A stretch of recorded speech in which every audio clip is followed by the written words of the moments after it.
En lo más profundo del desierto, donde los mapas no se atreven a llegar, existía una instalación sin nombre. Para el gobierno, era un punto ciego en la cartografía. Para los trabajadores, tenía un apodo en la sombra. Aquí, las ejecuciones de los reos condenados a muerte no eran el final, eran solo el comienzo. El doctor Adrian Kovacs, un genetista brillante con una brújula moral rota, recibió una carpeta sellada. En la portada, 2 palabras AN, Proyecto Revo. Dentro, encontró una frase que definía su nuevo trabajo ANDSLAD, o S muertos ante la ley. Propiedad del Estado bajo protocolo eclipsado, Ann Kovacs.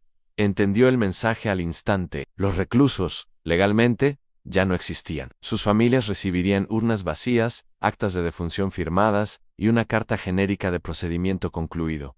Pero la realidad era mucho más oscura. Tras una ejecución simulada, los cuerpos eran trasladados por túneles subterráneos directamente hacia la penumbra. Allí despertaban, aturdidos, sin recuerdos claros de su muerte fallida, conectados a un laberinto de cables y máquinas que medían hasta el más mínimo impulso nervioso. Ya no eran prisioneros. Se habían convertido en material experimental. Oficialmente, el proyecto Erevo fue autorizado para estudiar los límites biológicos del ser humano, bajo la noble excusa de proteger a la nación ante amenazas desconocidas. Kovacs, sin embargo, conocía la verdadera agenda. No buscaban proteger, buscaban crear. Querían soldados capaces de regenerar sus heridas, resistir enfermedades mortales, soportar niveles letales de radiación y sobrevivir en los entornos más extremos imaginables. Y entre todos los sujetos, uno destacaba. Designado como sujeto 14, mostraba capacidades que desafiaban la biología conocida. Sus tejidos se reparaban a una velocidad 5 veces superior a la de un humano normal. Kovacs se obsesionó con LN. A menudo le decía a su asistente, con una mezcla de fascinación y locura en los ojos: con esto, podemos curar todo, o destruirlo todo. Pero la asombrosa regeneración celular trajo consigo un efecto secundario aterrador. El sujeto 14 comenzó a tener sueños, pesadillas vívidas con recuerdos que no eran suyos. Era como si su cerebro, en pleno proceso de reconstrucción, estuviera captando las memorias residuales, los ecos fantasmales de otros sujetos experimentales que no habían sobrevivido. Sentía el dolor de otros, veía rostros que nunca había conocido, vivía muertes que no eran la suya. Mientras tanto, en la superficie la farsa continuaba. Cada mes, el gobierno enviaba a las familias de los ejecutados una carta impresa mecánicamente. Para añadir un toque de falsa humanidad, un algoritmo generaba una frase personalizada, como su ser querido partió sin dolor. Nadie imaginaba que, a cientos de metros bajo tierra, esos mismos hombres gritaban cada noche. Sus cuerpos eran sometidos a sueros experimentales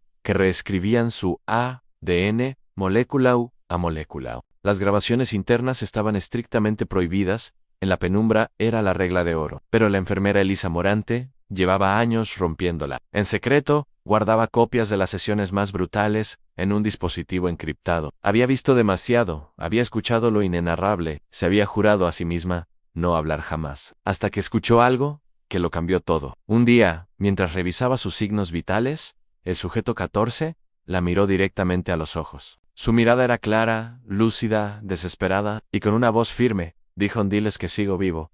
Diles que no morí. En ese instante, el mundo de Elisa se quebró. La mentira que la rodeaba se hizo insoportable. Para mantener las apariencias y evitar cualquier sospecha, el proyecto Erevo utilizaba una técnica macabra y sofisticada. Los cadáveres que se entregaban a las funerarias no eran los de los reos, eran cuerpos anónimos, reconstruidos por expertos para que se parecieran a los ejecutados. Utilizaban piel artificial de última generación, reconstrucción ósea impresa en 3D y pigmentaciones biomiméticas para replicar hasta el último lunar. Toda esta tecnología provenía de un contrato secreto con una empresa militar privada, Helix Corp. Pero Helix Corp no solo fabricaba sustitutos, también proveía las sustancias químicas que usaban para optimizar la respuesta de los sujetos, los mismos sueros que provocaban gritos en la noche. Una de esas noches, un científico novato, con el rostro pálido de horror tras presenciar un procedimiento, le preguntó a Kovacs: ¿por qué hacemos esto? Kovacs respondió sin siquiera parpadear: para que otros mueran menos. El novato, confundido, insistió: ¿otros? ¿Se refiere a nuestros soldados? Kovacs esbozó una sonrisa helada.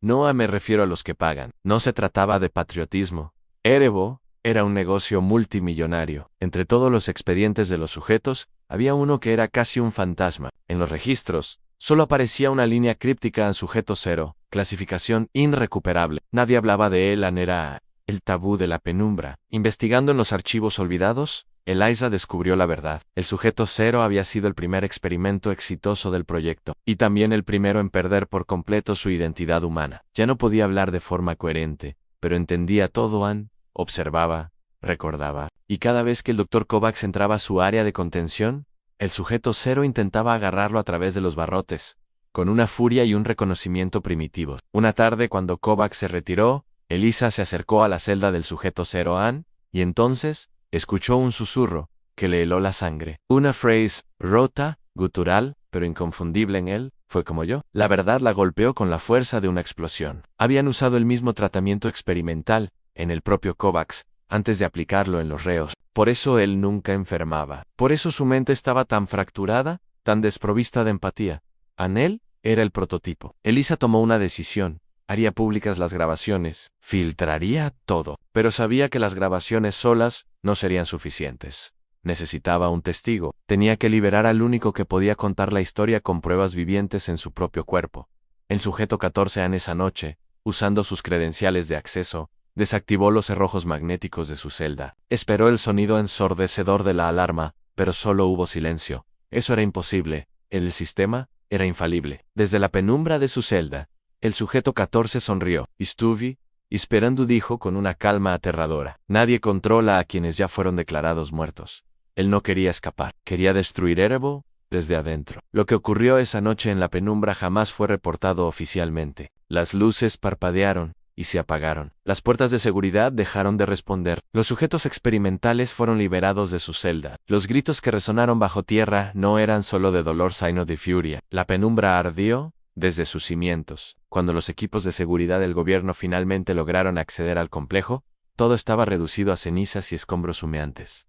No se encontró ningún cuerpo, ni de los ríos, ni de los científicos, ni del Dr. Kovacs. Solo quedaba un mensaje, escrito con sangre en una pared carbonizada. Un epitafio para el laboratorio que nunca existió. Ann, no puedes matar lo que hiciste inmortal. Ann, 10 años después, en una ciudad cualquiera, en un apartamento normal, una mujer recibe un mensaje de un número desconocido. Es un video corto, de apenas unos segundos. En la pantalla aparece el rostro de su hijo, el mismo que supuestamente fue ejecutado hace una década. No tiene cicatrices, no ha envejecido ni un solo día. Sus ojos están llenos de miedo. Con la voz temblorosa dice a mamá: estoy vivo, y no soy el único. No nos dejen aquí. En el video se corta. La señal se pierde. Y en ese mismo instante, en un sótano anónimo, bajo otra instalación sin nombre, una pequeña luz verde parpadea en un monitor, iluminando una línea de texto: Proyecto Erebo, fase 2, activado. Gracias por acompañarnos en esta crónica. Si historias como esta te atrapan, no olvides suscribirte y activar las notificaciones para no perderte nuestro próximo video.